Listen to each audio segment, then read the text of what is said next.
নমস্কার বন্ধুরা, বং স্টাইল কিচেনে আপনাদের সকলকে আরও একবার স্বাগত জানাই। আজ আমি বানাবো ডুমুর চিংড়ি। এইভাবে ডুমুর যদি চিংড়ি মাছ দিয়ে বানান তাহলে কিন্তু মাছ মাংস ফেলে রেখে এটি খেতে হবে। আর ডুমুরে কিন্তু প্রচুর পরিমাণে ক্যালসিয়াম থাকে, যা আমাদের শরীরের জন্য খুবই উপকারী। তাই জন্য মাঝে মাঝে এইভাবে ডুমুর বানাবেন। আসুন তাহলে ডুমুরের রেসিপিটা শুরু করি।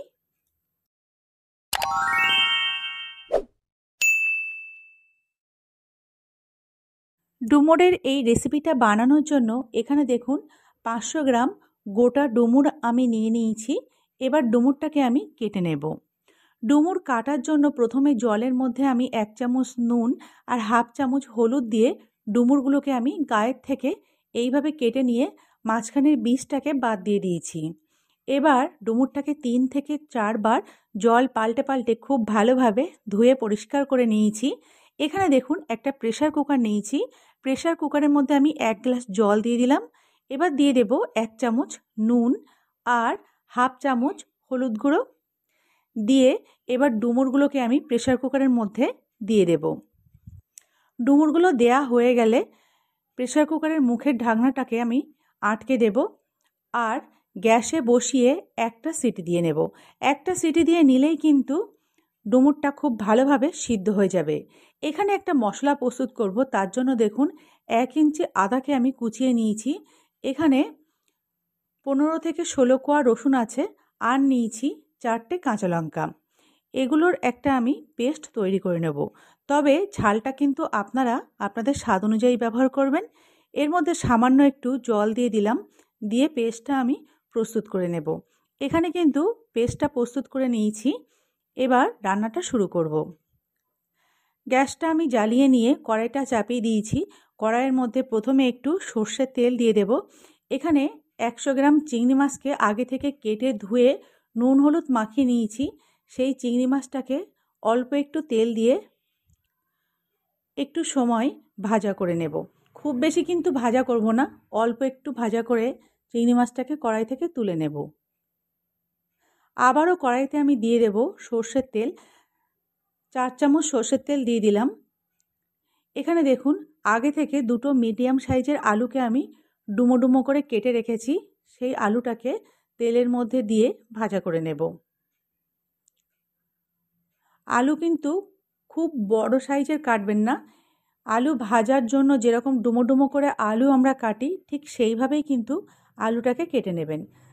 আলুর মধ্যে আমি দিয়ে দিলাম হাফ চামচ নুন, দিয়ে আলুটাকে খুব ভালোভাবে লাল লাল করে ভাজা করে নিতে হবে। যখন দেখবেন আলুটা এরকম লাল লাল ভাজা হয়ে গেছে, তখন কিন্তু তেল থেকে আলুটাকে তুলে নেবেন। আলুটাকে তুলে নেওয়ার পর এবার ওই তেলের মধ্যে আমি ফোড়ন দিয়ে দেব একটা তেজপাতা, একটা শুকনো লঙ্কা আর 1 চামচ গোটা জিরে। ফোড়নটা তেলের মধ্যে একটু ভাজা করে নেব। ফোড়নটা দিয়ে একটা মিষ্টি গন্ধ বার হলে এখানে দেখুন আগে থেকে দুটো মাঝারি সাইজের পেঁয়াজকে আমি কুচিয়ে রেখেছি, সেই পেঁয়াজটা দিয়ে দেব। পেঁয়াজটা তেলের মধ্যে দিয়ে কিছু সময় ভাজা করে নিতে হবে। পেঁয়াজটা ভাজতে ভাজতে যখন দেখবেন পেঁয়াজটা একটু নরম হয়ে গেছে, তখন এর মধ্যে সেই তৈরি করে রাখা পেস্টটা দিয়ে দেবেন।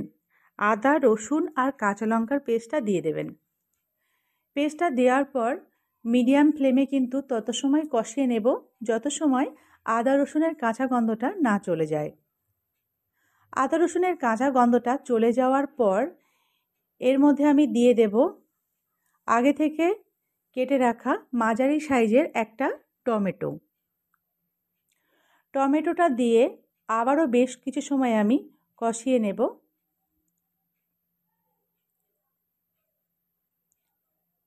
এইভাবে কষাতে কষাতে দেখবেন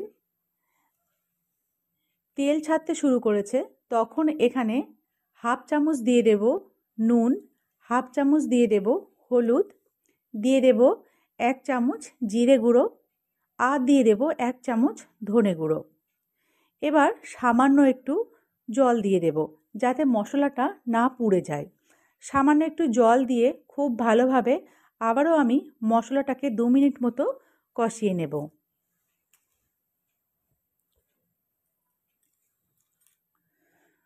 এইভাবে কষতে কষতে দেখবেন কালারটা কিন্তু চেঞ্জ হয়ে গেছে।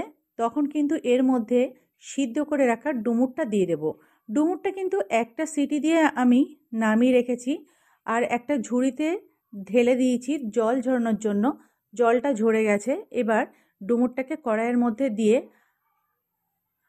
7 থেকে 8 মিনিট মিডিয়াম ফ্লেমে কষিয়ে নেব। ডুমুরটাকে 7-8 মিনিট কষানোর পর এবার আগে থেকে ভাজা করে রাখা আলুটা দিয়ে দেব। আলুটা দিয়ে ডুমুরের সাথে আরও 5 মিনিট আমি খুব ভালোভাবে কষিয়ে নেব। এইভাবে ডুমুর বাড়িতে রান্না করবেন, দেখবেন খেতে কিন্তু ভীষণ ভালো লাগবে। আর অবশ্যই কিন্তু ভালো লাগলে কমেন্টে আমাকে জানাবেন। আর আপনারা কে কোথা থেকে কমেন্ট করছেন সেটাও কিন্তু আমাকে জানাবেন। এবারে আমি চিংড়ি মাছ ভাজাটা ডুমুরের মধ্যে দিয়ে দিলাম। দিয়ে আবারও 2 থেকে 3 মিনিট খুব ভালোভাবে ডুমুরের সাথে চিংড়ি মাছ কষিয়ে নেব।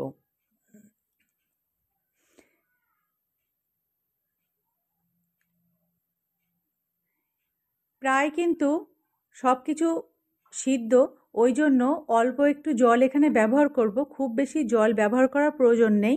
এখানে হাফ কাপ মতো জল দিয়ে দেব। জল দেওয়ার পর খুব ভালোভাবে সমস্ত কিছুর সাথে জলটাকে মিশিয়ে নিয়ে আমি ফ্লেমটা একদম লো করে দেব আর 5 মিনিটের জন্য ঢাকা দিয়ে রাখবো। 5 মিনিট পর ঢাকনাটা খুলে দিলাম। এবার দেখুন বন্ধুরা, এখানে কিন্তু ডুমুর আলু খুব ভালোভাবে সিদ্ধ হয়ে গেছে। রান্নাটা কিন্তু অনেকখানি হয়ে গেছে। এবার একটু ঘি গরম মশলা যোগ করলেই কিন্তু ডুমুরের রেসিপি এখানে কমপ্লিট হয়ে যাবে। এবারে আমি দিয়ে দেব 1 চামচ গরম মশলা আর দিয়ে দেব 1 চামচ ঘি। ঘি আর গরম মশলা খুব ভালোভাবে মিশিয়ে গ্যাসের ফ্লেমটাকে আমি অফ করে দেব। আমি আশা করছি আজকের রেসিপিটা আপনাদের ভালো লেগেছে। এইভাবে কিন্তু একবার হলেও ডুমুর চিংড়ি বাড়িতে বানাবেন, দেখবেন মাছ মাংস ফেলে রেখে কিন্তু এই ডুমুর চিংড়ি দিয়েই আপনার ভাত খাওয়া হয়ে যাবে। যদি ভালো লাগে তাহলে একটা লাইক করবেন, কমেন্ট করবেন, শেয়ার করবেন। আর যারা আমার চ্যানেলটি সাবস্ক্রাইব করে দিয়েছেন তাদেরকে তো অনেক ধন্যবাদ। আর যারা আমার চ্যানেলের নতুন বন্ধু তারা প্লিজ চ্যানেলটি সাবস্ক্রাইব করে দিয়ে আমার পাশে থাকুন। সম্পূর্ণ ভিডিওটি দেখার জন্য আপনাদেরকে অনেক ধন্যবাদ। সকলে ভালো থাকবেন, সুস্থ থাকবেন। নতুন একটা ভিডিওর সাথে আমি খুব তাড়াতাড়ি হাজির হচ্ছি। সকলকে অনেক ধন্যবাদ।